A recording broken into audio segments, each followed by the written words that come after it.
Hello students, मैं Sandeep Singh welcome करता हूं आपका मैग्नेट ब्रेन्स हिंदी में, जहां पर मिलता है आपको free education from class 7 to 12। मतलब यहां पे कुछ चैप्टर्स देखने के बाद आपको किसी भी तरीके का कोई सा भी सब्सक्रिप्शन नहीं लेना पड़ता है, क्योंकि हम आपके लिए लेकर आते हैं क्वालिटी कंटेंट एक्सपीरियंस टीचर्स के साथ, वो भी फ्री ऑफ कॉस्ट। तो जैसा कि हम मिला करते हैं हमारे फिजिक्स सब्जेक्ट के साथ, और हम साथ मिलकर के डिस्कस कर रहे हैं हमारे चैप्टर नंबर फर्स्ट विज्ञान और मापन को। इसके अंतर्गत हमने पूरे चैप्टर के कॉन्सेप्ट्स को देखा, समझा, सीखा। अब बारी किसकी है भाई? तो अब बारी है इसके क्वेश्चंस की। मतलब इस चैप्टर के अंदर आने वाले सभी प्रकार के प्रश्नों के सॉल्यूशन की। मतलब हम डिस्कस कर रहे हैं बिहार बोर्ड के अकॉर्डिंगली, जो आपकी बुक भारती भवन पब्लिकेशन आती है उसके अकॉर्डिंगली हम डिस्कस कर रहे हैं इस चैप्टर को, और उसी के अकॉर्डिंगली हम इसके क्वेश्चन आंसर को भी डिस्कस कर रहे हैं। तो चलिए फटाफट से शुरू करते हैं हम इसके सॉल्यूशंस को। तो भाई सबसे फर्स्ट यहां पर हमारे पास अवेलेबल है वो है रिक्त स्थान।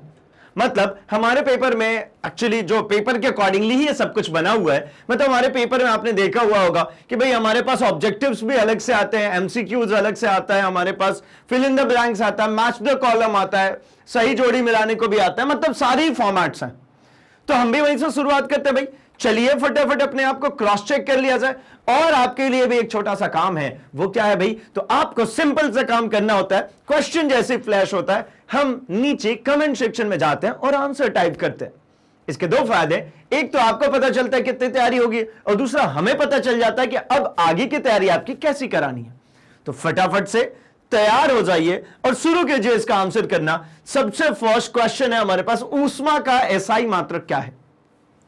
ऊष्मा का एसआई मात्रक क्या है भाई? यह है हमारा सबसे फर्स्ट क्वेश्चन। ठीक है, क्या होता है भाई ऊष्मा का एसआई मात्रक? तो हम कहते हैं भैया ऊष्मा का एसआई मात्रक जूल। अच्छा, आगे बढ़ते हैं, दूसरे क्वेश्चन की बात करते हैं। 1 स्क्वायर मीटर कितने mm, मतलब कितने स्क्वायर mm के बराबर हो जाएगा? तो अगर मीटर से मिलीमीटर में चलने की कोशिश करते हैं, मीटर से कहां चलना भाई? मिलीमीटर में, तो इसको भी हम कन्वर्ट कर सकते हैं। ठीक है, सिमिलरली हम बात करते हैं राशियां हैं जो स्वतंत्र मानी जाती। कौन सी राशियां हैं जो स्वतंत्र मानी जाती? एंड आखिरी है वेग, एक प्रकार की राशि है। वेग कैसी राशि है भाई?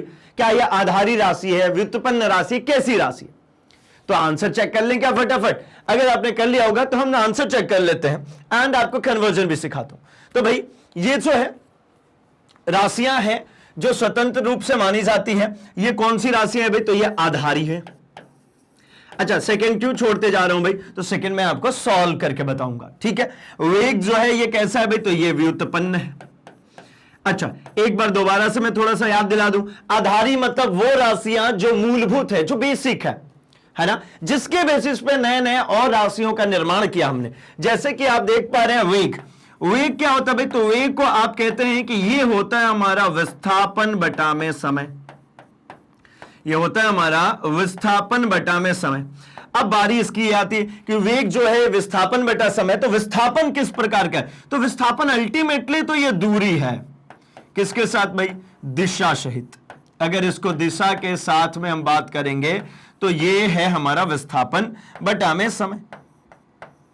अब देखिए ना, हमने 7 मूलभूत 7 आधारी राशियों के बारे में पढ़ा था। उन्हीं 7 में से ये 2 दिख रहे, दूरी भी एक उन्हीं में से और समय भी। तो मतलब जिन आधारी राशियों से मिलाकर के ये बना है, तो अब क्या हो जाएगा? ये व्युत्पन्न हो गया। मतलब ये इन आधारी राशियों से जो उत्पन्न होता है उसी को व्युत्पन्न कहते हैं। आधारी राशियों से उत्पन्न राशि को ही व्युत्पन्न राशि कहते हैं। बहुत आसान है। अच्छा, अब इसको सॉल्व करते हैं। 1 स्क्वायर मीटर को स्क्वायर mm में ले चलना है। ठीक है, तो क्या होता है भाई? अगर मैं 1 मीटर से 1 mm, बेसिकली mm में चलूं, 1 तो नहीं लिख सकता क्योंकि मुझे एक्चुअल इसकी यूनिट, एक्चुअल इसकी वैल्यू रखनी होगी। तो मतलब यहां पे हम बात करेंगे तो ये हो जाएगा 1000 mm। अब क्या कह रहे हैं भाई? तो ये कह रहे हैं कि यहां पे स्क्वायर कीजिए। तो मैंने कहा भैया इधर भी स्क्वायर कर दीजिए, तभी तो ये स्क्वायर हो पाएगा। तो ये कितना है? Ultimately 10 to the power 3 raised to the power 2। ये कितने जीरोस दिख रहे हैं भाई? 1 2 3। तो मैंने वही 10 की पावर कितनी रखी? 3। कि पावर 2, इसका मतलब हो जाएगा 10 की पावर 6, क्योंकि पावर की जो पावर होती है वो गुणा हो जाती है, पावर की जो पावर होती है वो क्या हो जाती है, गुणा हो जाती है, मतलब 10 की पावर 6।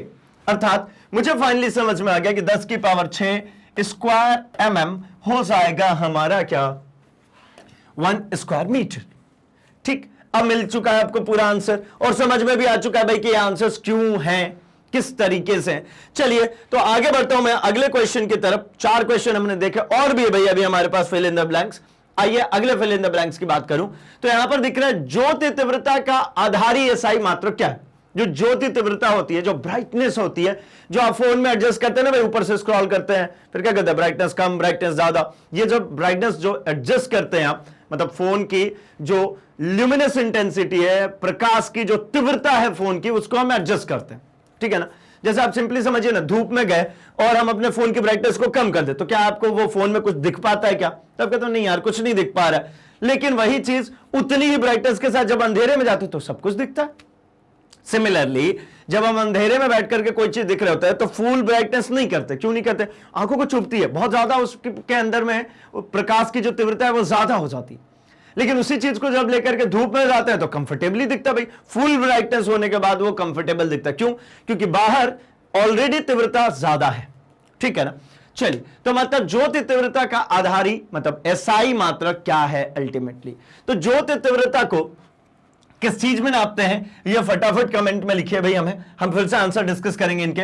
1 ग्राम पर क्यूबिक सेंटीमीटर को केजी पर क्यूबिक मीटर में चेंज करना है। इसको भी हम यूनिट कन्वर्जन की भी हम बात करेंगे, इसके लिए भी घबराना नहीं है। अगर आप कर सकते हैं बिल्कुल पॉज लीजिए और इसका आंसर टाइप कीजिए। एंड सिमिलरली दाब का एसआई मात्रक पास्कल कहलाता है।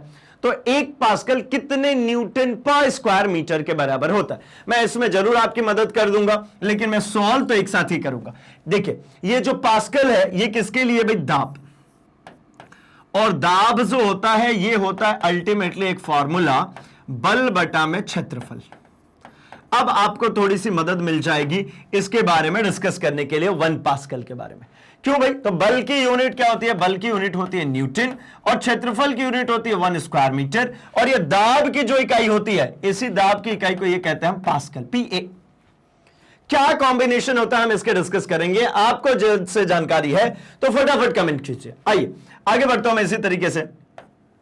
1 कैलोरी इज इक्वल्स टू कितना जूल होता है अप्रोक्सीमेट। 1 कैलोरी मतलब कितना जूल होता है अप्रोक्सीमेटली।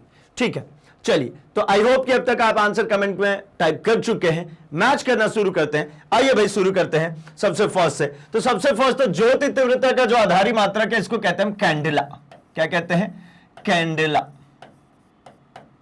सीडी से डिनोट करते हैं, ऐसा कैंडेला होता है किस चीज से, सीडी से डिनोट करते हैं। अगला आते हैं ग्राम पर क्यूबिक सेंटीमीटर से केजी पर क्यूबिक मीटर में चलना है। ठीक है, तो इसको किस तरीके से हम कन्वर्ट करेंगे, आइए चलिए हम इसकी भी बात कर लेते हैं। तो देखिए क्या करेंगे, इसके लिए हम सिंपली लिख देते हैं 1 ग्राम पर क्यूबिक सेंटीमीटर, राइट। अब क्या करना है, इधर साइड में हम सिंपली लिख देते हैं केजी अपॉन क्यूबिक मीटर। अब देखिए एक एक करके कन्वर्ट करेंगे।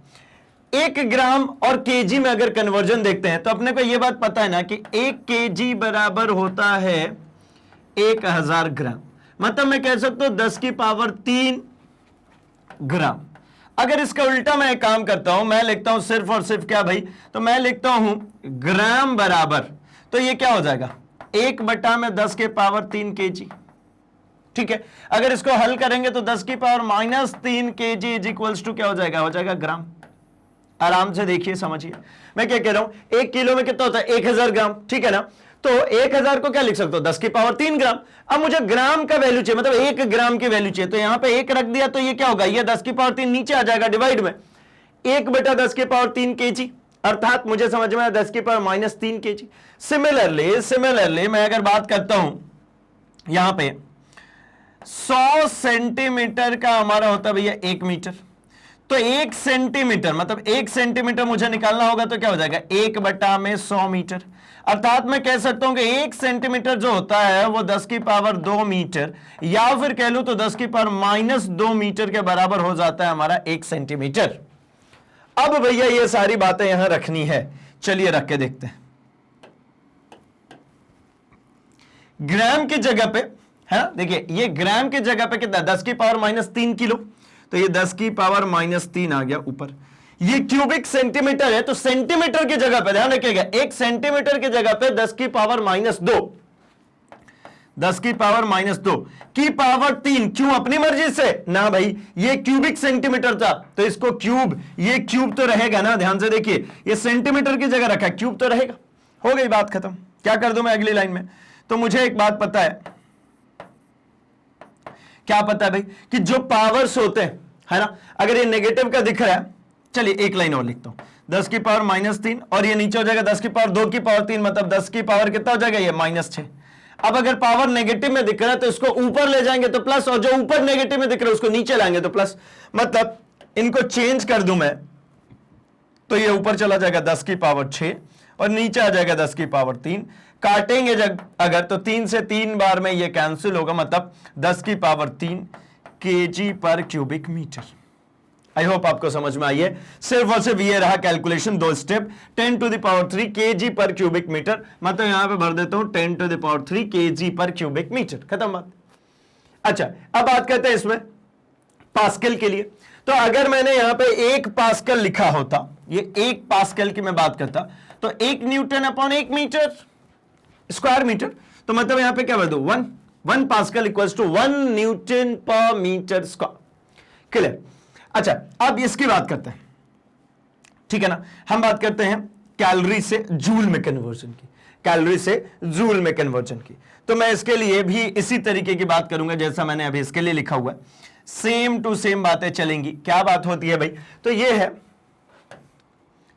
जूल, एक जूल में जो होता है 0.23 कैलोरी होती है, ठीक है। और भी डिजिट से भाई 0.236 करके और भी डिजिट से, मैं सिर्फ और सिर्फ 2 डिजिट में बात कर लेता हूं। लेकिन मुझे ऐसा नहीं मांगा गया, मुझे क्या मांगा गया, 1 कैलोरी में कितना जूल होगा। तो ये कैसे निकालेंगे भाई, तो इसको ऐसा लिखता हूं, 0.23 कैलोरी इज इक्वल्स टू होता है 1 जूल। तो भाई 1 कैलोरी इज इक्वल्स टू कितना हो जाएगा, तो 1 अपॉन 0.23 जूल्स,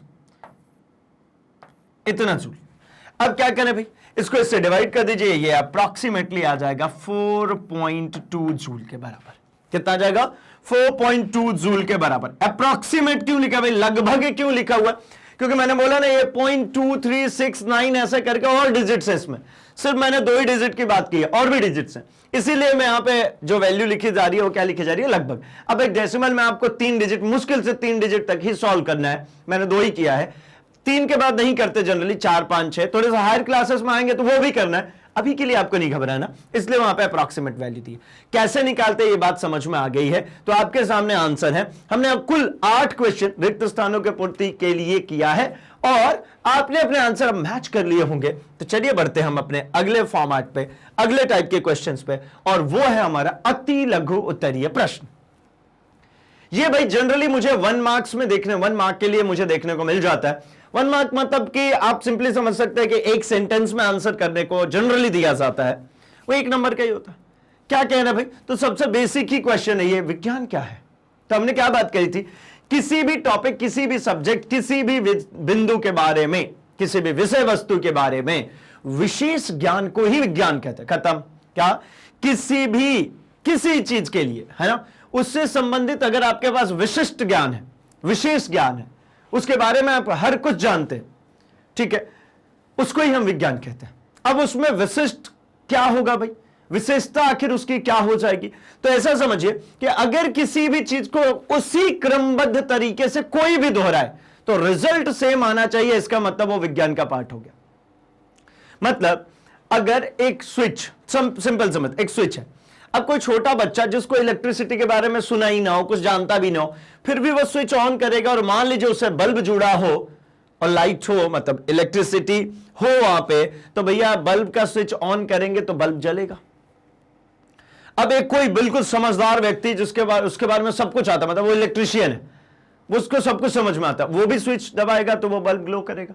मतलब समझ में आता है कि कोई जाने कोई ना जाने, लेकिन रिजल्ट एक ही पहुंच रहा है। ये किसकी देन है भाई, ये विज्ञान की देन है, ये साइंस की देन है। ये कहां लग रही है, तो स्विच बोर्ड के पीछे, स्विचेस में, बल्ब में, ये सब जगह पे लग रही, जिसके कारण वो बल्ब ग्लो करा। मतलब ऐसा कह सकते हैं कि सावधानी पूर्वक और क्रमबद्ध तरीके से किए गए प्रयोगों और परीक्षणों द्वारा प्राप्त ज्ञान को ही विज्ञान कहते हैं। सावधानी पूर्वक कहने का भी एक तात्पर्य है कि देखिए पैरामीटर्स चेंज नहीं कर सकते। जैसे एक सिंपल सी बात मैं आपको बताता हूं, सेम स्पाइसेस डलने के बाद, मतलब सेम मसाले डलने के बाद जो सब्जी बनती है ना, मतलब खाने पीने की बातें ज्यादा हो रही है लेकिन भाई करनी जरूरी है, क्योंकि खाते पीते रहेंगे तो दिमाग चलता रहेगा, और दिमाग चलता रहेगा तो बड़ा ही मजा आता रहता है ना। तो पढ़ते पढ़ते बहुत सारे लोगों को भी ये खाने की आदत होगी, और अगर ऐसी आदत है तो भैया साफ सफाई जरूर रखें, है ना, क्योंकि कुछ लोगों को तो ऐसे भी आदत होती है, भैया इतनी खाने की आदत होती है कि पढ़ाई छूट जाती है, वो खाने ही बैठ जाते हैं। तो भैया ऐसा नहीं करना, है ना। हम थोड़ा सा रिफ्रेशमेंट के लिए कुछ कुछ थोड़े बहुत ड्राई फ्रूट्स एंड ऑल खाते रहते हैं, खाए, वो अलग की बात होगी, वो नेचर की है, वो प्रकृति की है, वहां पे बहुत सारी चीजें हम चेंजेस नहीं करते। बट जब हम खाना बना रहे होते हैं या हमारे घरों में जब खाना बना रहे होते हैं कोई, तो भैया आपको पता है ना, सेम स्पाइसेस, सेम मसाले, सब कुछ सेम डाला हुआ है, सब्जी भी सेम, सब कुछ सेम है, लेकिन जो उसका टेस्ट आता है वो अलग आता है। हम कहते हैं ना कैसा मम्मी के हाथ का खाना यार बड़ा ही मजा आ जाता है ना, उनका टेस्ट अलग है यार, वो बहुत ही प्यारा सब्जी बनाती हैं या फिर खाना बनाती हैं। वही सेम चीज अगर मान लीजिए सिस्टर्स बनाती है घरों में, तो बहुत बार भाइयों को तो दिक्कत होती है ना, लेकिन खाना पड़ता है भाई, कोई बात नहीं। तो अच्छा भी बनाती है भाई, ऐसा बुरा नहीं कह रहा हूं मैं, अच्छा भी बनाती है, बहुत भी अच्छा बनाती है, लेकिन मैं सिर्फ आपको इतना कहना चाह रहा हूं कि सबका जो टेस्ट है ना, जो बनाने का तरीका है ना, वो थोड़ा बहुत भी वेरी करता है तो टेस्ट अलग आता है। सेम स्पाइसेस, सेम किचन है, सब कुछ सेम है, लेकिन आप इस बात को एग्री करते हैं कि वो अलग हो जाता है। उसके अलग होने का क्या कारण है? वही वर्ड है ये सावधानी पूर्वक वाला और क्रमबद्ध वाला। मतलब क्या कि अगर आप मान लीजिए कि जो भी स्पाइसेस डाल रहे हैं उसमें थोड़ा सा भी प्रपोर्शन में चेंज हुआ, ठीक है, जैसे मिर्च पाउडर डालना 1 चम्मच, तो भैया 1 चम्मच 2 तरीके से हो सकता है ना, 1 चम्मच 2 तरीके से हो सकता है, 2 क्या 2 से ज्यादा भी हो सकता है। 1 चम्मच तो ये भी हो गया भाई मिर्च, हरा हरा सा मिर्च, 1 चम्मच तो ऐसा भी हो गया भाई ये पूरा भरा हुआ है, 1 चम्मच ऐसा भी हो सकता है भाई थोड़ा सा ऊपर से, 1 चम्मच तो ऐसा भी हो सकता है किसी ने ऐसा भर करके 1 स्पून डाल दिया। तो अब देखिए ना, ये 3 जगह से, ये डला तो अलग डला, ये डला तो अलग डला, ये डलेगा तो अलग टेस्ट आएगा, मतलब टेस्ट वेरिएट हो जाएगा ना। तो इसीलिए कहते हैं कि सावधानी पूर्वक करनी है भाई, बिल्कुल सेम तरीके से उसको दोहराना है, सावधानी पूर्वक दोहराना है। तो जो भी प्रयोग किया जाएगा उससे जो भी परीक्षण, जो भी प्राप्त करेंगे, जो भी ज्ञान प्राप्त करेंगे, उसी को विज्ञान कहते हैं, और हर बार वो सेम आएगा। जैसे आपने अब देखा ना, अब कुकिंग प्रोसेसेस के लिए मशीन्स यूज होने शुरू हो गए। अब उसमें क्या होता है भाई, उसमें पहले से ही फिट है। जैसे हम एक सिंपली बात कर लेते हैं, कॉफी मेकर, सबने पी होगी भाई, वो मशीन वाली कॉफी, वो बटन दबाओ कॉफी आती है, तो उसका जो टेस्ट आना है वो जितनी बार उससे कॉफी बनाएंगे लगभग सेम आएगा, है ना। अगर क्यों सेम आता भाई, क्योंकि उस मशीन में फिट है कि इतना अमाउंट ऑफ कॉफी उसको यूज करना है, इतना वाटर यूज करेगा, इतना मिल्क यूज करेगा, और फाइनली आपके कप में इतना सा वो गिरने वाला है। तो मतलब उसका जो टेस्ट आने वाला वो हर बार लगभग सेम आएगा। ठीक, चलिए, तो अब समझ में आ गया होगा विज्ञान के लिए भाई ये सावधानी पूर्वक और क्रमबद्ध का क्या मतलब है। तो कुल मिलाकर के सिंपली हम जो कह रहे हैं कि किसी भी चीज के बारे में जो विशिष्ट ज्ञान है, विशेष ज्ञान है, जिसको प्राप्त कैसे किया गया होगा, प्रयोगों द्वारा, है ना, जो वैलिड है, जो सबके ध्यान में आ सके, जो सबको एक्सप्लेन कर सके, उसी चीज को हम कहते हैं भैया विज्ञान। आइए चलिए बढ़ते हैं हम अपने अगले क्वेश्चन पे, क्वेश्चन नंबर 2। क्वेश्चन नंबर 2 क्या कह रहे हैं भाई, भौतिक राशियां कितने प्रकार की होती हैं, उनके नाम लिखिए। ठीक है, तो भौतिक राशियां देखिए 2 प्रकार की हैं, एक है भाई आधारी और दूसरी है हमारी व्युत्पन्न। मतलब एक हमारी बेस क्वांटिटीज और दूसरी हमारी डेराइव्ड क्वांटिटीज। क्या होती है भाई, तो हमको बहुत अच्छे से पता है। अगर मैं सिंपली बात करना चाहता हूं अपने आधारी राशियों के बारे में, तो ठीक है, मैं दोबारा से याद दिला देता हूं। आधारी राशियां जो हमारे पास 7 हैं, क्या है भाई, सबसे पहला तो है हमारे पास द्रव्यमान। अच्छा, इसके बाद क्या है भाई, तो इसके बाद आ जाता है हमारा लंबाई, इसके बाद हमारा समय, और कौन है भाई, तो और है हमारा तापमान। अच्छा, ये सब क्या होते हैं, तो आधारी राशि हम उनको ही कहते हैं जो कि सीधे सीधे मेजर हो सकती है, जिसको मैं क्या कर सकता हूं, डायरेक्टली मेजर कर सकता हूं, मुझे अलग से कुछ करने की जरूरत नहीं पड़ती। डायरेक्ट मेजरमेंट का जो पार्ट होता है उसी को आधारी राशि कहते हैं। ठीक है, और क्या होता है भाई, तो ये होता है हमारी विद्युत धारा, एंड लास्ट इज पदार्थ की मात्रा। आखिरी क्या हो जाती है हमारी? पदार्थ की मात्रा।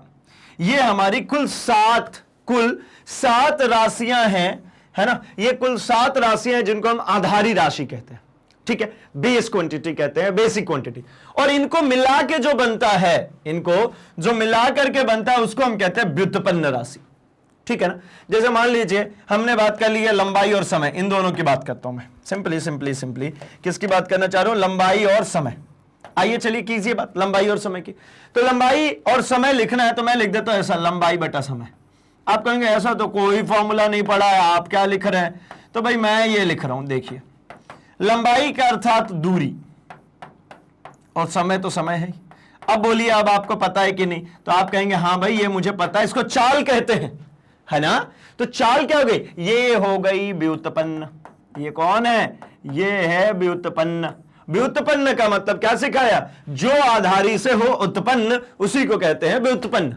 जो आधारी से उत्पन्न उसी को कहते हैं भैया व्युत्पन्न। समझ में आया होगा आई थिंक। बढ़ जाए क्या आगे? अगले क्वेश्चन की तरफ चलिए बढ़ते हैं हम। हमारा क्वेश्चन नंबर 3 जो कि है आधारी राशि किसे कहते हैं? अब आधारी किसे कहते हैं ये तो डिस्कस कर रहे थे, किसे कहते हैं भाई? आधारी राशि वह है जो स्वतंत्र मानी जाती है, जैसे कि हमने बात कर ली पूरी। कौन कौन भाई? हमने बात करी किसकी? हमने बात की हुई है यहां पर देखिए आधारी राशियों की, द्रव्यमान की, लंबाई की, समय की, तापमान की, ज्योति तीव्रता की, विद्युत धारा के, पदार्थ की मात्रा की, ये सभी आधारी है।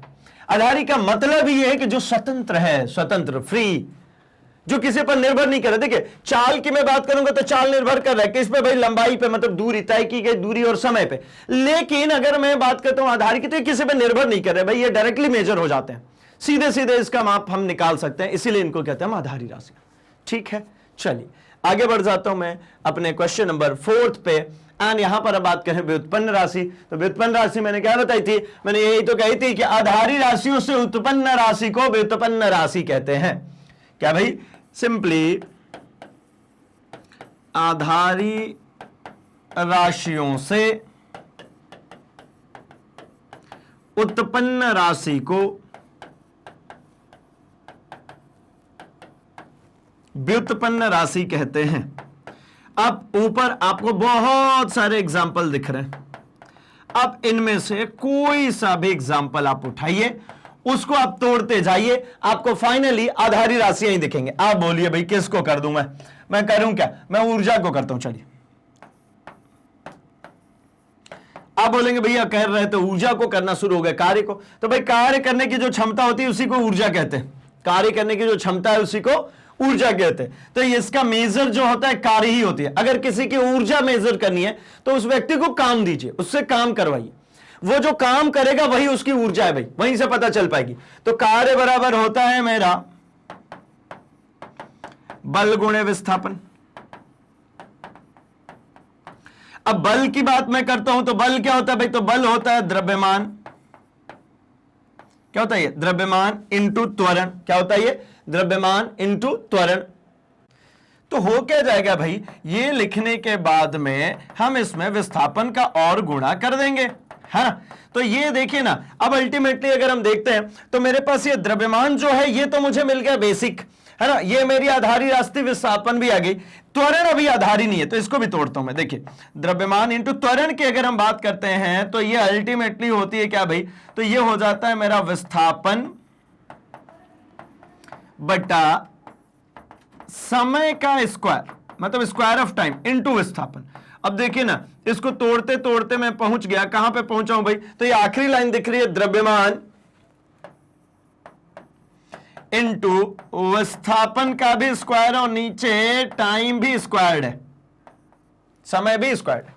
मतलब क्या समझ में आई भाई? अब अगर आप देखते हैं तो जो आधारी राशियां थी कौन कौन सी थी? द्रव्यमान था, हमारा विस्थापन था, समय था, ये सब आधारी राशियां थी। और यही आधारी राशियां मिलकर के क्या बना रही है? हमारी व्युत्पन्न राशि को बना रही है। इसीलिए तो मैंने लिखा था कि आधारी राशियों से उत्पन्न राशि को ही क्या कहते हैं? व्युत्पन्न राशि कहते हैं। चलिए भाई समझ में आया होगा। हम बढ़ते हैं अपने अगले क्वेश्चन की तरफ, क्वेश्चन नंबर 5 पे। क्वेश्चन नंबर 5 कह रहे हैं कि आधारी राशियों मतलब आधारी मात्रक किसे कहते हैं? तो भाई जो आधारी राशियां थी उनकी ही जो यूनिट्स हैं, उनकी ही जो इकाई है जिसमें उनको मापा जाएगा उसी को मात्रक कहते हैं। भाई मात्रक क्या है? तो कोई भी मेजरमेंट, कोई भी मापन जो चल रहा है उसको किस कैटेगरी में रखते हैं, मतलब उसका नेचर कैसा है, ठीक है ना। इसके लिए हम यूज करते हैं मात्रक को। मात्रक हमें एक और चीज के बारे में बताता है भाई कि ये जो रेफरेंस है जिससे इसको तुलना करे, कंपेयर करे, वो क्या है। जैसे मैं कहता हूं कि जैसे मात्रक को नॉर्मली आप ऐसा समझ लीजिए, जैसे मैं द्रव्यमान के लिए बात करता हूं तो केजी भी है और ग्राम भी है भाई, किलोग्राम भी और ग्राम भी है। किसको लें, तो ये एक फ्रेम को ही तो निर्देशित करता है कि भाई अगर 1000 ग्राम के बराबर होता है क्या 1 किलो। तो एक बात तो ये समझ में आती है फ्रेम्स की, और दूसरी बात क्या समझ में आती है इस मात्रक से, भाई ये केजी कहा, ग्राम कहा, तो इसका मतलब सामने वाला समझ जाता है कि यहां पर बात चल रही है, वो चल रही है द्रव्यमान की। वहीं अगर कहीं पर ऐसा बात चल रहा होता मीटर, तो मैं कुछ भी नहीं लिख रहा हूं, इसका संख्यात्मक मान मैंने कुछ नहीं बताया, लेकिन आप देखिए ना, आपके दिमाग में ये तुरंत से एक बात क्लिक हुई होगी कि ये अल्टीमेटली बात कर रहे हैं किसकी, ये बात कर रहे हैं लंबाई की। मैंने कुछ नहीं लिखा, मीटर ने बता दिया कि ये लंबाई है। अच्छा, तो मतलब आधारी राशियों को आधारिक मात्रक, मतलब आधारी राशियों का जो मात्रक होता है उसको क्या कहते हैं, आधारी मात्रक कहते हैं। अगर हम सभी की बात कर लें एक बार, तो देखिए हमने क्या क्या डिस्कस किया था भाई। हमने बात की थी, हमारे पास था द्रव्यमान, है ना। दूसरा हमारे पास क्या है भाई, तो दूसरा हमारे पास है लंबाई। तीसरा क्या था हमारे पास भाई, तो तीसरा था हमारे पास समय। ऐसे ही चौथे की मैं बात कर लेता हूं तापमान। आप किसी भी ऑर्डर में याद रख सकते हैं भाई, ऐसा ऑर्डर जरूरी नहीं है कि 1 2 3 4 जो नंबरिंग्स करो इसी ऑर्डर में रहे, कैसे भी याद कर लीजिए, जनरली ऐसे याद हो जाता है इसलिए रख लिया। विद्युत धारा आगे पीछे कर सकते हैं भाई, कोई दिक्कत नहीं है। 6 अगर मैं बात करता हूं तो भाई ये बचता है हमारे पास ज्योति तीव्रता, ब्राइटनेस। अच्छा, जो आखिरी बचता है ये होती है हमारी पदार्थ की मात्रा। अब इनकी जो इकाइयां हैं, इनकी इकाइयों की थोड़ी सी बात कर ली जाए, थोड़ी सी चर्चा कर ली जाए, तो इसकी जो इकाई होगी, मतलब इधर हमने क्या लिखी है राशि, इधर हमने लिखी हुई है इकाई। आइए जरा इकाइयों की बात करते हैं। तो द्रव्यमान की जो इकाई है इसको किस में मेजर करते हैं भाई, तो इसको मेजर करते हैं किलोग्राम। लंबाई को किस में मेजर करते हैं भाई, मीटर। समय को किस में, तो सेकेंड। अगर तापमान टेम्परेचर की बात करें तो इसको मेजर करते हैं हम केल्विन। विद्युत धारा को मेजर करने की बारी आती है तो एम्पियर। अगर इसी प्रकार से ज्योति तीव्रता की बात करें तो कैंडेला, और ऐसे ही पदार्थ की मात्रा की बात करते हैं तो मोल। लिखते कैसे हैं भाई, तो इसका शॉर्ट फॉर्म है MOL ओनली। कैंडेला को CD, अगर एम्पियर को लिखना है कैपिटल A, अगर केल्विन को लिखना है कैपिटल K, और ये तो लिखा ही नॉर्मली है। अगर मैं इसको कंप्लीटली लिख दूं तो ये भाई किलोग्राम, ये हमारे पास में मीटर, ये हमारे पास में है सेकेंड। ठीक, चलिए तो अब समझ में आ गया होगा भाई आधारी मात्रक क्या है। तो इन आधारी राशियों का जो मात्रक है उसको आधारी मात्रक कहते हैं। चाहे तो आप इसका भी स्क्रीनशॉट रख सकते हैं, क्योंकि भाई ये याद रखना बहुत ज्यादा जरूरी है, इसी के बेसिस पर सब कुछ चलेगा। क्योंकि हमने जब विज्ञान की बात करी थी, हमने शुरू क्वेश्चन में ही देखा विज्ञान किसको कहते हैं भाई, तो हमने कहा था ना कि क्रमबद्ध और सावधानी पूर्वक प्रयोगों के द्वारा, प्रेक्षणों के द्वारा जो रिजल्ट हमें मिलता है उसी को हम कहते हैं क्या, विज्ञान। तो वहां पर इनकी जरूरत बहुत पड़ने वाली भाई, ये मेजरमेंट की जरूरत बहुत ज्यादा पड़ने वाली। अब यहां पर बात कर रहे हैं मात्रकों की पद्धति से क्या तात्पर्य है, ये पद्धति क्या होती है भाई मात्रकों की। जैसे अभी हमने 2 चीजें लिखी, हमने क्या लिखा था भाई, हमने एक तरफ लिखा ना केजी और मैंने नीचे लिख दिया ग्राम। आखिर इन दोनों में क्या डिफरेंस है, क्यों ऐसा काम करते हैं। तो मात्रकों की पद्धति से मतलब सिंपली यह है कि जो आप एक्सप्रेस कर रहे हैं। देखिए मात्रक की रिक्वायरमेंट कब आई थी, हमने बात की थी ना कि मापन की, मेजरमेंट की रिक्वायरमेंट तब आई कहीं पर जब 2 लोग एक दूसरे से कम्युनिकेट करना शुरू किया, आदान प्रदान शुरू हुआ, किसी चीज की लेन देन शुरू हुई, तब जाकर के हमें मात्रक की, तब जाकर हमें उसे संख्यात्मक मान की, तब मुझे उसके मापन की आवश्यकता पड़ी। अब भैया एक बात है कि अब जो मापन चल रहा है वो मापन अलग अलग तरीके का होगा, सेम चीज का मापन अलग अलग। कैसे भाई, तो मैंने आपको जब कंसेप्ट वीडियो सीख रहे थे, देख रहे थे, तब हमने उसमें देखा था क्या, तो हमने बात करी थी कि भाई वो ज्वेलरी शॉप वाला जो होता है उसकी तराजू ज्यादा सेंसिटिव होगी ना, थोड़ा सा भी भार में, थोड़ा सा भी द्रव्यमान में चेंज आएगा तो वो तुरंत मेजर करके बता देगा। लेकिन वही अगर एक हार्डवेयर की दुकान पे है ना। एक हार्डवेयर की दुकान पर जब हम बात करते हैं तो हार्डवेयर शॉप वाले के पास में जो तराजू होगा वो सोना तोलने वाले तराजू के कंपैरिजन में कम सेंसिटिव होगा। मतलब इसमें ज्यादा द्रव्यमान में बदलाव आएगा तब जाके वो मेजरमेंट देगा, तब वो उसका मापन कर सकेगा। लेकिन मापन हर वो छोटे द्रव्यमान का कर रहा है ये भी, लेकिन एक्सप्रेस नहीं कर पा रहा। मतलब ज्वेलरी की दुकान पे जो है वो मिलीग्राम में भी आपको आंसर बता सकता है, ग्राम में और मिलीग्राम में आपको आंसर बता सकता है। लेकिन जो हमारे हार्डवेयर शॉप पे होता है वो मिलीग्राम का आंसर कभी नहीं बताएगा, वो बता सकता है किलो और ग्राम का, ग्राम से छोटा नहीं बता सकता। तो ये क्या है भाई, समझ में आया होगा अब तक कि सभी प्रकार की राशियों के लिए मात्रकों के पूरे समूह को मात्रक पद्धति कहते हैं, जैसे आधारी या व्युत्पन्न है, इस प्रकार से।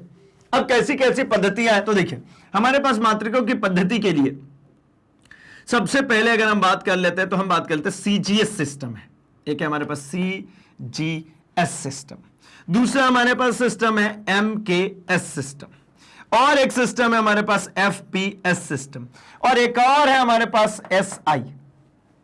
क्या है ये सब कुछ? सीजीएस का मतलब देखिए सेंटीमीटर, सेंटीमीटर, ग्राम, सेकंड। अगर यहां पे बात करते हैं तो ये क्या है भाई, मीटर, किलोग्राम, और ये हो जाता है हमारे पास सेकंड। अगर यहां पे बात करते हैं तो ये हो जाता है हमारे पास फुट, ये पाउंड, और ये हमारे पास में हो जाता है सेकंड। और एसआई की बात करते हैं तो ये होता है हमारे पास इंटरनेशनल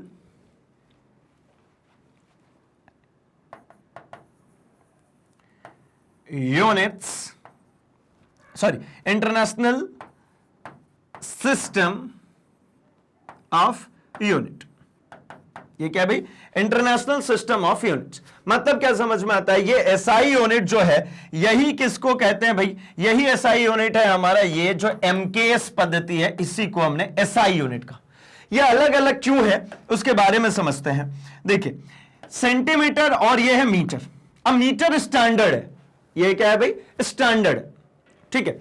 और ये क्या है भाई, सेंटीमीटर जो है ये क्या है भाई, तो ये स्टैंडर्ड नहीं, इससे छोटी इकाई है। ये मीटर जो है ये स्टैंडर्ड है, सेंटीमीटर इससे छोटी इकाई है। और भी इकाइयां हो सकती है इसी लंबाई को नापने के लिए, वो है कौन, फुट।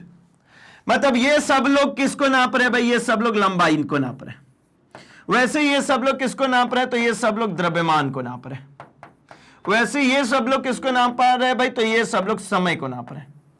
मतलब समझ में आ गया होगा कि ये सब कुछ, ये अगर इन तीनों की मैं बात करता हूं तो ये सब कुछ लंबाई के लिए, सेंटीमीटर भी, मीटर भी, फुट भी, लेकिन ये सिस्टम अलग अलग है क्योंकि मुझे मेजरमेंट जो करना है उसका वेरिएशन अलग अलग है। वो जैसे मुझे दूरी मापनी है तो मैंने सेंटीमीटर, मीटर, फुट की बात करी है। अगर मुझे रोड नापना है तो क्या मीटर में चलेगा क्या, तो कहेंगे नहीं भाई किलोमीटर में चलेगा।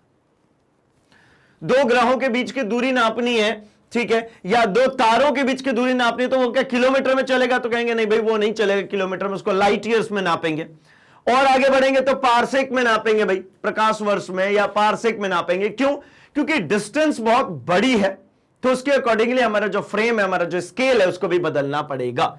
तो ये हमारे मात्रकों की पद्धति, इस तरीके से हम मात्रकों को लिखते हैं, एक्सप्रेस करते हैं। आगे बढ़ता हूं मैं, क्वेश्चन नंबर 7। रेडियन और स्टे रेडियन किनके मात्रक है? रेडियन और स्टे रेडियन किसके मात्रक है? तो देखिए भाई, हमने कोण के लिए जो पढ़ा है, कोण क्या पढ़ते भाई, कोण क्या होता है, तो होता है चाप बटा में त्रिज्या। कैसे बनता भाई कोण, तो ऐसा कह लू मैं, एक लाइन ये है, एक लाइन ये, इस लाइन का इस बेस लाइन पे जो झुकाव है मैं इसको नेमिंग करता हूं, this is A, this is B, इसकी नेमिंग कर दी जाए, this is A, this is B and this is C. A B पर ए सी का जो झुकाव है, इसी झुकाव को हम कहते हैं भाई कोण। निकालेंगे कैसे, तो ये देखिए, मान लीजिए यहां से यहां तक एक आर्क बना लेता हूं, तो ये जो है चाप मतलब वही बीसी जो आर्क है अपॉन त्रिज्या, कौन सी हो जाएगी भाई, वही ए बी। या एसी की बात करेंगे तो सेम होना चाहिए। यहां पे थोड़ा सा दिख रहा है आपको डिफरेंट, लेकिन ए बी एसी दोनों सेम होगा क्योंकि सेम जगह से ऐसे रख करके और ऐसा हम कट लगाते हैं, ऐसा हम कट लगाते हैं। तो अगर मैं ये कट लगाता हूं, ये देखिए ऐसा मैं एक कट लगाता हूं, तो ये क्या है भाई, अगर मैं इसको सी कह लेता हूं, इसको बी कह लेता हूं, तो ये देखिए ठीक। तो मतलब समझ में आता आर्क अपॉन रेडियस। लेकिन इसको जो हम लिखते हैं, इसको जब हम लिखते हैं इसकी इकाई, तो हम इसको लिख देते हैं भाई डिग्री में। जैसे यहां पर जो झुका है, मान लीजिए ये तकरीबन 60 डिग्री, तो हम इसको किस में लिख देते हैं भाई, डिग्री में। अब डिग्री में लिख दिया तो अंक गणितीय जो भी जोड़ घटा होगा उसके अकॉर्डिंगली डिग्री को, है ना, नॉर्मल किसी संख्या में नहीं जोड़ सकते। जैसे 5 + 60 डिग्री, ये बराबर 65 डिग्री हो गया। क्या ये सही है क्या? ना। अगर ये 5 डिग्री होता और ये 60 डिग्री होता तो जरूर 65 डिग्री होता, लेकिन ये तो डिग्री में नहीं है ना, तो इसलिए डिग्री को हम चेंज कर लेते हैं किसमें, रेडियन में। तो ये जो कोण होता है, इस कोण को हम कहते हैं समतल कोण। इसका क्या नाम है भाई, समतल कोण। इसको ही हम नापते हैं किसमें, रेडियन में। और ठीक इसी प्रकार से अगर मैं बात करना शुरू करूं किसी 3D शेप का, जैसे ये मैं बात करता हूं एक गोला, ये क्या दिख रहा है भाई, ये पूरा एक दिख रहा है गोला। इस गोले की अगर मैं बात करता हूं, मान लीजिए ये तरबूज हो, तो तरबूज में से एक कट निकालते हैं। चलिए निकालते हैं। तरबूज जब खरीदने जाते हैं भाई, क्या करता है तरबूज वाला, ऐसे तरबूज में से एक कट निकालता है और काट करके हमको दिखाता है कि भैया ये देखो, बिल्कुल बेहतरीन सी तरबूज मैंने आपको दी हुई है, ये बिल्कुल लाल तरबूज है, ऐसा कुछ निकाल देता है। तो ये जो तरबूज के अंदर का ये जो सेगमेंट निकला ना, ये जो मुझे मिला, ये अब इसी में छुपा है भाई हमारा घन कोण। इसी में कौन छुपा है, हमारा घन कोण। क्या होता है भाई घन कोण, ये देखिए, ये जो कोण बना, ये जो कोण बना है यही है घन कोण। यहां पे ये जो कोण बन रहा है इसी को कहते हैं हम घन कोण, ठीक है ना, ऐसा, इसी को हम कहते हैं घन कोण। ये घन कोण है ना, यहां जो ये बना, ये अल्टीमेटली क्या कहलाएगा भाई, ये कहलाता है हमारा घन कोण। अब घन कोण की जो इकाई होती है इसको कहते हैं हम भैया स्टेरेडियन। क्या कहते हैं इसको, इसको कहते हैं हम स्टेरेडियन। खत्म। जब रेडियन की बात करेंगे, कोण की बात करेंगे, तो 2D शेप मिलेगा, 2 विमीय ज्यामिति मिलेगी आपको, एक डिस्क मिल सकता है, आपको एक रिंग मिल सकता है। लेकिन जब हम बात कर रहे होंगे स्टेरेडियन की, तब हम बात कर रहे होंगे घन कोण की, उससे जो मिलेगा वो 3D शेप मिलेगा, त्रिविमीय। मतलब आपको क्या मिलेगा, तरबूज क्यों कह रहा था मैं, क्योंकि वो पूरा गोला है ना, ये वृत्त है और वो क्या है, गोला। वृत्त और गोला में डिफरेंस है, आपको पता होगा। वृत्त जो है वो 2 विमीय ज्यामिति है, और अगर गोले की बात करते हैं तो उसमें ऊंचाई भी आ जाती है, मतलब उसमें डेप्थ भी आ जाता है। चलिए आगे बढ़ता हूं मैं क्वेश्चन नंबर 8 की तरफ। क्वेश्चन नंबर 8 कह रहे हैं कि 1 नैनोमीटर कितने मीटर के बराबर होता है। तो देखिए, नैनो से याद रख लीजिए भाई, नैनो मतलब है ना 10⁻⁹, ठीक है। 10⁻⁹ जो है ये, सॉरी -9 भाई, -19 नहीं, 10⁻⁹ मीटर जो है ये बराबर होता है 1 नैनोमीटर के। और कैसे इसको समझ सकते हैं भाई, तो इसको ऐसा भी तो समझ सकते हैं ना कि 10⁹ नैनोमीटर बराबर 1 मीटर, ठीक।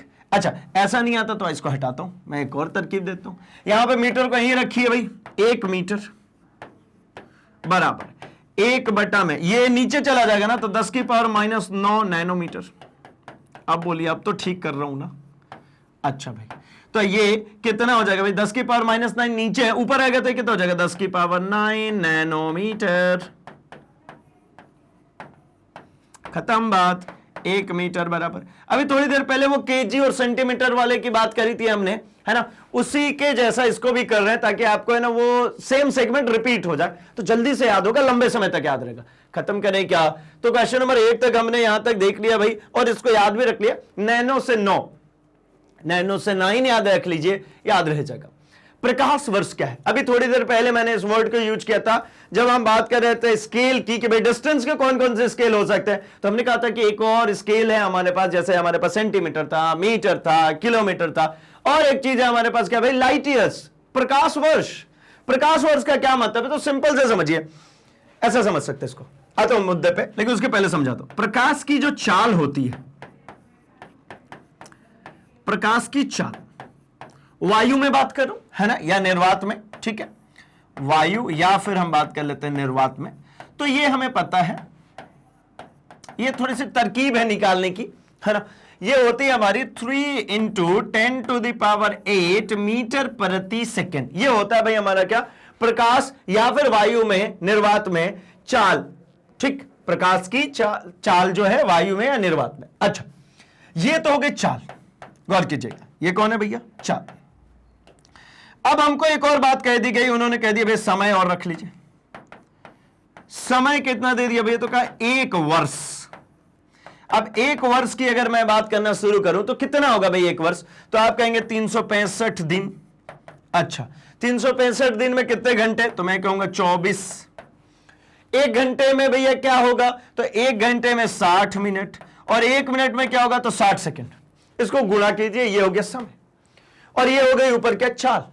तो मुझे पता है इनकी चाल, क्या पता है भाई, तो ये देखिए एक चाल, कौन सी चाल, चाल बराबर होता है भैया दूरी बटा में समय, और मुझसे इन्होंने निकलवानी है दूरी, तो दूरी बराबर क्या हो जाएगा भाई, तो आप कहोगे चाल गुणे समय। अगर आप ये कहते हैं तो भैया ये अपनी चाल में सक्सेसफुल हो गए। कौन सी चाल थी इनकी, कि भैया इस तरीके से निकाल लूं मैं दूरी। आओ जरा इनकी बात करें, तो 3 इंटू 10⁸ इंटू, ये सब रख दीजिए, 365 इंटू 24 इंटू 60 इंटू 60। ये जो फाइनल वैल्यू आई, ये हो गई हमारी क्या भाई, इससे हमें निकल के मिल गया क्या, हमको इससे निकल गई दूरी, डिस्टेंस। तो यही चीज है, 1 वर्ष में प्रकाश द्वारा तय की गई दूरी को प्रकाश वर्ष या लाइट ईयर्स कहते हैं।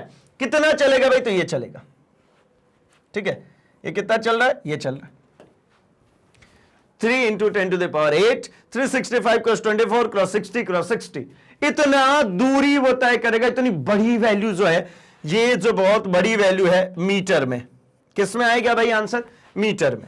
ये पूरा आंसर किस में चलने वाला है, मीटर में। तो इतना मीटर होगा भाई, इतनी दूरी को हम कहते हैं क्या, 1 लाइट ईयर्स। आपको याद रखने की बिल्कुल भी जरूरत नहीं इसकी वैल्यू, आप कतई ना घबराएं, इसकी वैल्यू आपको याद रखने की बिल्कुल भी जरूरत नहीं है ना। चलिए आते हैं हम जरा अगले क्वेश्चन की तरफ, अगले मुद्दे को हल करते हैं भाई। अगला मुद्दा है हमारा जो लघुत्तरीय प्रश्न का है, मतलब हमारे पास में अति लघुत्तरीय फिनिश हो चुका है, लघुत्तरीय पे आ चुके हैं। ये जनरल 2 या 3 मार्क्स में हमसे डिस्कस किया जाता है, ठीक है ना। तो 2 या 3 मार्क्स में जब डिस्कस किया जाता है तो हम क्यों ना शुरू करें इसको, समझें इसको भी। थोड़ा सा आंसर टाइप इसका क्या हो जाएगा, बदल जाएगा। वहां पे आंसर्स आपको दिख रहा था सिंगल सेंटेंस में चल रहा था, यहां पे थोड़ा सा नंबरिंग चेंज होने के कारण ये चलेगा कम से कम कितना भाई, तो 30 से 50 वर्ड जनरली, है ना। आइए, किसी राशि के परिमाण को पूर्ण विवरण के लिए किन बातों का ज्ञान होना आवश्यक है, एक उदाहरण देकर के समझाइए। अच्छा भाई, तो ये कह रहे किसी राशि के परिमाण के पूर्ण विवरण, मतलब कोई राशि है जिसको आपने मेजर किया, उसका पूर्ण विवरण देना। पूर्ण विवरण का क्या मतलब होता है भाई, आपको कंप्लीट एक्सप्रेस करना है, कंप्लीटली बताना है। तो हमने आपको सिखाया था कि किसी भी राशि के पूर्ण विवरण के लिए या किसी भी मापांक के पूर्ण विवरण के लिए हमें 2 चीजों की आवश्यकता होती है। एक तो होता है उसका संख्यात्मक मान, और दूसरी इसके साथ में होती है इसकी इकाई। क्या क्या होते भाई, संख्यात्मक मान और उसके साथ में होती है इकाई। मतलब मैं इसको ऐसा भी लिख सकता हूं कि Q कंप्लीट अगर एक्सप्रेस हो रहा है तो वो होता है NU। N मतलब न्यूमेरिकल वैल्यू, U मतलब यूनिट, संख्यात्मक मान इंटू यूनिट। इसी चीज से हम किसी भी राशि को कंप्लीटली प्रदर्शित कर सकते हैं। संख्यात्मक मान उसके अमाउंट के बारे में बताता है। ये जो संख्यात्मक मान है उसकी मात्रा को बता रहा होता है, कितनी मात्रा है। और इकाई जो है ये मापन की प्रकृति को, ये किसको बताता है भाई, मापन की प्रकृति। अब मापन की प्रकृति से तात्पर्य है कि ये बताने में सक्षम है कि ये कौन से सिस्टम में है, साथ ही ये बताने में सक्षम है कि ये जो मात्रा आई है ये मात्रा किस चीज की है। जैसे एक उदाहरण में लेता हूं, 5 लीटर, क्या लिखता हूं मैं, 5 लीटर। मैंने कुछ नहीं कहा, आपके दिमाग में अपने आप ये बात क्लिक हो चुकी है कि भैया 5 जो है इसकी मात्रा है, इसका संख्यात्मक मान है, और लीटर जो है इसकी प्रकृति बता रही है, ये बता रही है कि ये जो चीज है ये क्या है भाई, तो ये कुछ है जो लिक्विड फॉर्म में है, जिसको नापा होगा किसी बर्तन से। ये क्या मैंने बताया आपको? नहीं, ये आपके दिमाग ने बताया। भाई अब आप जीनियस हो चुके हो, आपको आ चुका है सब कुछ, टेंशन लेने वाली बात बिल्कुल नहीं है। कंसिस्टेंटली ऐसे ही लगे रहना, हमें सब कुछ आएगा। ये जो ब्रेन है ना, इसको बहुत सिद्धांत के तरीके से चलाना। कैसे सिद्धांत भाई? तो सिंपली आपको क्या करना होता है, आप मत कुछ करो भाई, अलग से कुछ नहीं करना, उसको इस फ्रेम में डालिए कि वो अपने आप आपको उत्तर दे। ये उसी तरीके की चीज है जैसे 5 लीटर मैंने कहा, मैंने कुछ नहीं कहा। 5 आपको समझ में आ रहा है कि संख्या है, मतलब संख्यात्मक मान, न्यूमेरिकल वैल्यू। एंड लीटर जो है वो क्या है भाई, मापन की प्रकृति को बता रहा है, वो बता रहा है कि क्या मापा गया है। तो मापा गया भैया लिक्विड। अगर यहीं पे मैंने कह दिया 5 मिलीलीटर, अब बोलिए भाई 5, तो फिर से संख्यात्मक मान में कोई चेंज नहीं किया मैंने जानबूझ के, मैं इसकी बात कर रहा हूं मिलीलीटर की। आपको एक बात समझ में आ रही है, लीटर मतलब लिक्विड, लेकिन भैया ये मिली आकर के बदल दिया, इसको क्या कर दिया, मतलब इसका जो मेजरमेंट की यूनिट जो है वो चेंज हुई है, मतलब ये चलने लगा है अब किसके अकॉर्डिंगली भाई, तो ये एसआई नहीं रहा, ये स्टैंडर्ड नहीं रहा, ये एमकेएस पद्धति नहीं रही, इसकी पद्धति बदल दी हमने। आई थिंक अब बात क्लियर है, क्लियर है ना? चलिए आइए अब जरा इसका आंसर की बात करते हैं। तो किसी राशि के परिमाण के पूर्ण विवरण के लिए 2 बातों का ज्ञान आवश्यक है। वो 2 बातें कौन है भाई? तो एक बात तो है, एक मतलब यूनिट, जिसमें राशि को व्यक्त किया गया। यूनिट में देखे उसका सिद्धांत बदल गया, मतलब उसका जब हमने बदल दिया क्या भाई, ये हमने लिखा था लीटर, मतलब ये हमारी एमकेएस पद्धति थी, और मिलीलीटर लिखा तो भैया एमकेएस एसआई सिस्टम से हट गया। और दूसरा एक संख्या न्यूमेरल, जो यह बताता है कि दी गई राशि में वह मात्रा कितनी बार शामिल है। 5 लीटर लिखा, मतलब 1 लीटर वाले से 1 लीटर ही होगा ना, स्टैंडर्ड सबके लिए 1 होता है भाई। कुछ भी अगर निकालते, जैसे किलो लिखते हैं ना, तो ये किसके लिए लिखेंगे, 1 के लिए। लीटर लिखते हैं ना, तो ये किसके लिए लिखते हैं भाई, 1 के लिए। मतलब सबके लिए, सब शुरुआती मेजरमेंट करने के लिए जो इकाई बनाई जाती है वो यूनिटी के लिए चलती है, 1 के लिए चलती है, सिंगल के लिए चलती है। अगर यहां पे 5 लीटर लिखा है, मतलब लीटर कितनी बार भाई, 5 बार। कितनी बार, ये कितनी बार सम्मिलित है, तो कितनी बार सम्मिलित है, वो 5 बार सम्मिलित है। कैसे पता लग गया मुझे? यह संख्यात्मक मान ने लिखा था 5, मतलब वो 5 बार उसको इंक्लूड किया, तब जाकर के मुझे क्या मिला है, 5 लीटर। ठीक है, चलेगा। चलिए, तो यहां तक ये बातें समझ में आई है। हम बढ़ते हैं लघु उत्तरीय के अगले पोर्शन में, है ना। और अगला पोर्शन है हमारा क्वेश्चन नंबर 11, जहां पर बात करनी है कि आधारी और व्युत्पन्न राशियां किसे कहते हैं, इनके 2-2 उदाहरण दीजिए। ठीक है, देखिए भाई क्वेश्चंस जितने भी हैं ये लगभग अब कवर हो चुका है, और अब जितने भी क्वेश्चंस आपको देखने को मिलने वाले, अब इनके पैटर्न दिखेंगे। क्योंकि देखिए एग्जाम में आपको परेशानी कैसी आती है, ये पढ़ा तो सब कुछ है, सीख भी सब कुछ लिया, लेकिन एग्जाम में जो पूछते हैं ना वो एग्जैक्टली हमको नहीं बनता। तो वो 4 मार्क्स का क्वेश्चन होता है, तो 3 मार्क्स ही हम ले पाते, 1 मार्क्स कट जाता है। क्यों भैया 1 मार्क कट रहा है? वो 1 मार्क इसलिए कट रहा है क्योंकि हमने उसके अलग अलग पैटर्न नहीं देखे, अलग अलग तरीके से उसको सॉल्व करके नहीं देखा। तो मैं इसलिए यहां पर डिस्कस कर रहा हूं कि हम अलग अलग पैटर्न्स भी देखेंगे। भाई आपको बिल्कुल पैनिक, आपको बिल्कुल भी घबराने की जरूरत नहीं है। आइए, कह रहे हैं आधारी और व्युत्पन्न राशियां किसे कहते हैं, इनमें 2-2 उदाहरण दीजिए। आधारी जो कि सीधे मेजर हो जाती है, डायरेक्टली मेजर होती है, जो आधारभूत है, मूलभूत है, उसको आधारी राशियां कहते हैं। और आधारी राशियों की मदद से जो मेजर होता है वो है हमारी व्युत्पन्न राशियां। अब आधारी राशियां तो 7 है भाई, कौन कौन सी थी हमारी? तो हमारे पास द्रव्यमान था, लंबाई था, समय था, तापमान था, ज्योति तीव्रता थी, विद्युत धारा थी, और पदार्थ की मात्रा थी। 7 में से जो मन करे वो 2 आप लिख दीजिए, जो मन करे। तो मैंने भैया यहां पर लिख दी, मैंने यहां पर लिख दिया लंबाई, मैंने यहां पर लिख दिया द्रव्यमान। ठीक है, और वास्तव में आधारी राशियां 7 है। वे राशियां जो स्वतंत्र मानी जाती हैं उनको कहते हैं आधारी राशियां। व्युत्पन्न राशियां क्या है भाई? तो वे राशियां जो आधारी राशियों के पदों में व्यक्त की जाती है, मतलब आधारी राशियों के टर्म्स में जिसको डिस्क्राइब किया जाता है वो है, जैसे क्षेत्रफल है, आयतन है। क्षेत्रफल की बात करता हूं तो क्षेत्रफल क्या होता है भाई? तो क्षेत्रफल आप कहेंगे कि ये होता है लंबाई गुणे चौड़ाई। लेकिन मैं अगर कहूं इकाई के टर्म्स में, अगर मैं बात करता हूं यूनिट्स के टर्म में, तो लंबाई मतलब इसको लंबाई छोड़ता हूं क्योंकि इसी टर्म में पढ़ता हूं। चौड़ाई भी अल्टीमेटली क्या है भैया? लंबाई है ना, लेंथ ही तो है। इसकी भी इकाई मीटर होती है, इसकी भी इकाई मीटर होती है, अर्थात ये दोनों मिलाकर के स्क्वायर ऑफ मीटर होते हैं। तो ये क्या होगी, व्युत्पन्न हो गई भाई। ये क्षेत्रफल जो है ये व्युत्पन्न है किससे, तो ये उत्पन्न हुई है लंबाई से, ये उत्पन्न हुई है लंबाई से। और किसी भी चीज की आप बात कर लीजिए, जैसे हम बार बार एक और टर्म्स की बात करते हैं, बल। बल क्या होता है भाई, तो ये हो जाता है हमारा द्रव्यमान इंटू त्वरण। अब द्रव्यमान क्या होता है भाई, तो ये तो आधारी है, तो मूलभूत ही है, तो द्रव्यमान को ऐसे ही छोड़ दीजिए। त्वरण की अगर मैं बात करता हूं तो ये हो जाता है हमारा विस्थापन बटा में स्क्वायर ऑफ टाइम। अब क्या दिख रहा है आपको, ये भी आधारी है, ये भी आधारी है और ये भी आधारी, ये तीनों आधारी राशियां हो गई। मतलब व्युत्पन्न राशियां वो राशियां हैं जो आधारी राशियों से उत्पन्न होती हैं। अब तक तो याद हो चुका है आपको भी।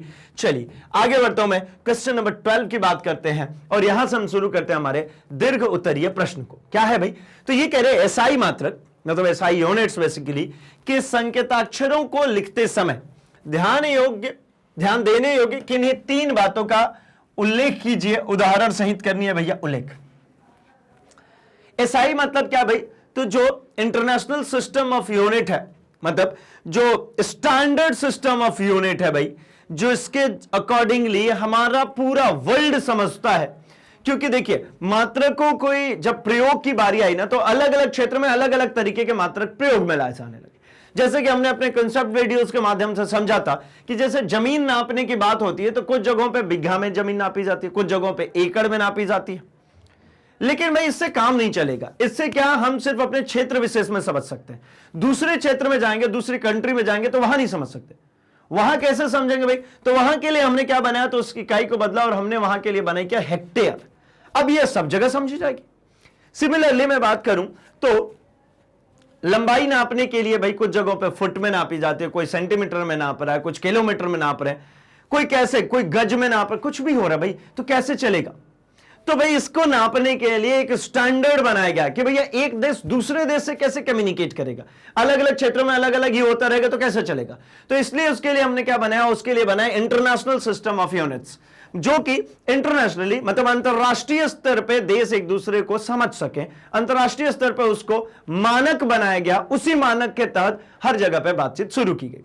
तो इसमें जो ध्यान देने योग्य बातें हैं वो पहला तो यह है कि हिंदी में भी मात्रकों के संकेताक्षर मतलब एब्रिविएशन जो है वो अंग्रेजी के ही अक्षर होंगे। अतः किलोग्राम को किग्रा या मीटर के लिए मी इत्यादि नहीं लिखना चाहिए। इसके लिए क्या लिखते हैं, जैसे एक किग्रा लिखा है, मतलब किलोग्राम को, इसको ऐसा देखिए, ये पूरा है भैया किलोग्राम। अब इसको शॉर्ट में क्या लिखते हैं, कीजी। अब ऐसा लिखा हुआ है कहीं पे मीटर, तो इसको शॉर्ट में क्या लिखते हैं भैया, एम। अब इसके लिए ये नहीं करेंगे कि भैया ये लिखा है, ये चलिए मैं नहीं लिखता, ये जो लिखा हुआ है क्या, किलोग्राम। इस किलोग्राम के लिए हमने क्या ले लिया, इस किलोग्राम के लिए हमने क्या ले लिया, सिंपली किग्रा। ऐसा नहीं ले सकते। आपको हिंदी में भी लिखना है तो केजी लिखना पड़ेगा। अगर आपको हिंदी में मीटर को लिखना है तो इसके लिए भी क्या लिखना पड़ेगा, आपको एम ही लिखना होगा। अगला इसमें क्या ध्यान रखना होता है भाई, तो जितने भी मात्रक हैं उनका फर्स्ट लेटर जो होता है वो जरूरी नहीं कि कैपिटल लिखेंगे, ठीक है ना। मतलब जनरली कैसे लिखी जाती है, जैसे 1 एम्पियर लिखा हुआ है तो स्मॉल ए से शुरू होता है, AMPERE, ना कि कैपिटल ए से शुरू करेंगे। मतलब जब कभी भी हम धारा को लिखते हैं तो 1 एम्पियर स्मॉल ए से लिखते हैं, बट जब इसको शॉर्ट फॉर्म में कई बार को जैसे लिखा जाता है, जैसे 1 एम्पियर तो 1A ऐसा चल सकता है। लेकिन जब कंप्लीट वर्ड लिखते हैं तो क्या लिखी जाती है भाई, 1 एम्पियर। जैसे अगर कहीं पे लिखना 1 मीटर तो ऐसा नहीं लिखते ना 1 मीटर, नहीं, ये है 1 मीटर। अच्छा सिर्फ 1 के लिए नहीं भाई, किसी और भी नंबर के लिए होगा तो ये मीटर। मतलब ये पहला जो लेटर है वो स्मॉल ही होगा, वो कैपिटल नहीं होगा, ठीक है। ये और एक चीज हमें जब कभी भी लिख रहे होते हैं हम यूनिट, तो हमें इसको ध्यान में रखना चाहिए। मतलब 2 बातें समझ में आई। एक तो समझ में आ रही कि जितने भी एब्रिविएशंस हैं उन एब्रिविएशंस को लिखते समय हम हिंदी में एब्रिविएशन को नहीं लिखते हैं, जो इंग्लिश लेटर्स हैं उसी के अकॉर्डिंगली लिखते हैं, या फिर पूरा लिखेंगे। और इंग्लिश में लिखते समय जो पूरा कंप्लीट है वो एम्पियर अगर लिखा हुआ है तो स्मॉल ए से ही चल रहा, मीटर है तो स्मॉल एम से ही शुरू होगा, कैपिटल लेटर से स्टार्ट नहीं होता। एंड थर्ड पॉइंट, मात्रकों में बहुवचन का प्रयोग नहीं करते। जैसे मान लीजिए अगर मैं कहता हूं 1 ग्राम, ठीक है, और मैं अगर लिखता हूं यहां पे, तो ये नहीं लिख देंगे कि ये 5 ग्राम्स। क्यों भाई? तो ये एक था तो एक वचन था, और ये 5 हो गया तो ये बहुवचन हो गया, तो ग्राम्स लिख देंगे। मतलब इसी तरीके से कि भैया कहीं पे लिख रहा तो 17 मीटर्स, भाई ऐसा नहीं करते, ये गलत है, ये गलत है, ये भी गलत है। क्या होगा भाई इसकी जगह पे? तो ये सिंपल भाई 5 ग्राम ही लिखेंगे, ग्राम्स नहीं। अगर ये 17 लिखा है तो 17 मीटर ही लिखेंगे, मीटर्स नहीं, ठीक है ना। मतलब इसमें ऐसा कुछ भी नहीं होता कि भाई यहां पर जितनी भी मतलब जो यूनिट्स लिखी जा रही हैं वो यूनिट्स भी बहुवचन में चली जाए। कारण भी है ना, हम क्या लिखते हैं, हम इसको इसी तरीके से लिखते हैं ना कि नंबर इनटू यूनिट, यही होता है फ्रेम लिखने का भाई किसी भी क्वांटिटी को। नंबर मतलब क्या कि वो मात्रा कितनी बार है, मतलब ये इकाई कितनी बार इनटू इकाई। अब इसको इकाई कही रहे ना, तो ये किसके लिए, ये जो इकाई जो लिखी जाती है, ये जो यूनिट लिखी जाती है, ये लिखी जाती है किसके लिए? एकांक के लिए, एक के लिए। और ये जो न्यूमेरिक वैल्यू नंबर जो लिखा जाता है ये है रिपीटेशन। जैसे मैंने अगर कहा भाई 5 लीटर, तो ये 5 जो है ये क्या है भाई, मतलब लीटर है, कितनी बार है? तो 5 बार। तो ये लीटर्स होने का तो कोई सवाल ही नहीं पैदा होता ना, क्योंकि ये जो लिखा हुआ है यहां पे, जो लीटर जो ये लिखा हुआ है, ये अल्टीमेटली क्या है भाई, ये है हमारी इकाई, ये है हमारी यूनिट, ये है हमारी मात्रक। ये मात्रक कितने के लिए होती है? तो ये पूरी मात्रक है ही किसके लिए भाई? ये एकांक के लिए है, ये सिंगल के लिए है, ये एक के लिए। तो ऐसा कुछ भी नहीं करते, इसलिए मात्रकों में बहुवचन का प्रयोग नहीं करना चाहिए। हमें 5 ग्राम लिखना चाहिए, ना कि 5 ग्रामों, मतलब ग्राम्स, क्योंकि ग्राम जो है उसका अर्थ होता है 5 इंटू 1 ग्राम। 5 नंबर हो गया, इंटू 1 मतलब क्या? नंबर ऑफ रिपीटेशन के लिए, इंटू ग्राम, ठीक है। तो ये होता है हमारा, इसमें हमें ये 3 मुख्य बातों का ध्यान रखना होता है जब कभी भी हम इसको लिख रहे होते हैं, ठीक है भाई। तो कुछ इस प्रकार से हमने इस चैप्टर के जितने भी क्वेश्चंस हमें एक्सरसाइज में गिवन थे, उन सभी एक्सरसाइज के क्वेश्चंस को हमने कर लिया यहां पे सॉल्व। अब बाकी कोर्स कंटेंट के लिए क्या करते हैं? तो बाकी कोर्स कंटेंट के लिए आप अपने सर्च बॉक्स में टाइप करते हैं magnetbrains.com। आपके सामने कुछ इस तरीके से पेज ओपन होता है जहां पर आप टॉप कोर्सेज को एक्सप्लोर कर सकते हैं, क्योंकि भाई यही है India number 100% free online educational platform. क्या क्या मिलता है भाई? तो यहां पर मिल जाता है आपको सीबीएसई K-12 मतलब किंडरगार्टन से लेकर के 12th क्लास तक के सब कुछ। साथ ही CBSE 7 to 12th Hindi medium, इसका तात्पर्य सिंपली इतना सा है, सीबीएसई का मतलब NCERT से है। साथ ही साथ इसमें जो भी रेफरेंस बुक्स, जो भी ऐसे बुक्स हैं जो मार्केट में अवेलेबल हैं, जो ज्यादातर लोग सॉल्व करते हैं, उसके भी सभी वीडियोज यहां देखने को मिल जाती। साथ ही साथ exclusively UP board and Bihar board, यहां पर एक्सक्लूसिवली आपको बिहार बोर्ड के अकॉर्डिंगली जो आपको दिख पा रहा है कि आप जैसे ही यहां पर क्लिक करते हैं आपकी क्लासेस ओपन हो जाती है। क्लास को जैसे ही क्लिक करते हैं आपके सब्जेक्ट्स ओपन हो जाते हैं। साथ ही आप यहां से अगर आप IIT JEE या फिर नीट की प्रिपरेशन कर रहे हो, या फिर आप CAIIB JAIIB NTSC olympiad KVPY इनकी तैयारी कर रहे हैं, आप सिर्फ यहां पे क्लिक कीजिए, आपका कोर्स कंटेंट मिलेगा। जैसे ही आपने अपने सब्जेक्ट को क्लिक किया, ये देखिए आपके सब्जेक्ट्स ओपन हो जाते हैं। एंड अपने चैप्टर को जैसे ही आपने क्लिक किया, जैसे आपका फर्स्ट चैप्टर, उसको क्लिक किया, तो इस चैप्टर के अंतर्गत आने वाले सभी कॉन्सेप्ट्स आपको इनिशियली देखने को मिल जाते हैं। साथ ही साथ इसी फोल्डर के अंदर इस चैप्टर से रिलेटेड इसका वन शॉट रिवीजन, इसके एक्सरसाइज के क्वेश्चंस, इसके न्यूमेरिकल्स, इसके साथ साथ MCQs, प्रीवियस ईयर क्वेश्चंस और भी बहुत कुछ देखने को मिल जाता है। Just click on it. जैसे इसके ऊपर क्लिक करते हैं, कुछ इस प्रकार से हमारा वीडियो प्ले हो जाता है, जिसको कहीं पर भी हम पॉज कर सकते हैं, स्क्रीनशॉट ले सकते हैं, नोट्स बना सकते हो। सबसे अच्छी बात है, यहीं से नेक्स्ट वीडियो करके हम अपने अगले वीडियो पर जा सकते हैं। मतलब यहां भटकने की बिल्कुल भी जरूरत नहीं है, आपको सब कुछ सिस्टमैटिक ऑर्डर में, सिंक्रोनाइज ऑर्डर में मिल जाता है एंड सब कुछ मिलता है फ्री ऑफ कॉस्ट। तो अभी के लिए क्या करना है भाई? तो अभी के लिए सिंपली इस वीडियो को लाइक कर दीजिए, चैनल को सब्सक्राइब कर लीजिए एंड इसे अपने दोस्तों में शेयर भी कर दीजिए भाई, क्योंकि उन्हें भी बताना है कि मैग्नेट ब्रेन्स हिंदी लेकर के आता है free online education. Bihar board के लिए भी अब आ चुका है और सब कुछ रहता है भैया free, quality content and experience teachers के साथ। तो बने रहिए हमारे साथ, हम मिल रहे हैं अपने इसी सेगमेंट के तहत अगले पोर्शन में अपने कुछ अंकित प्रश्नों के साथ, न्यूमेरिकल्स के साथ। Thanks for watching.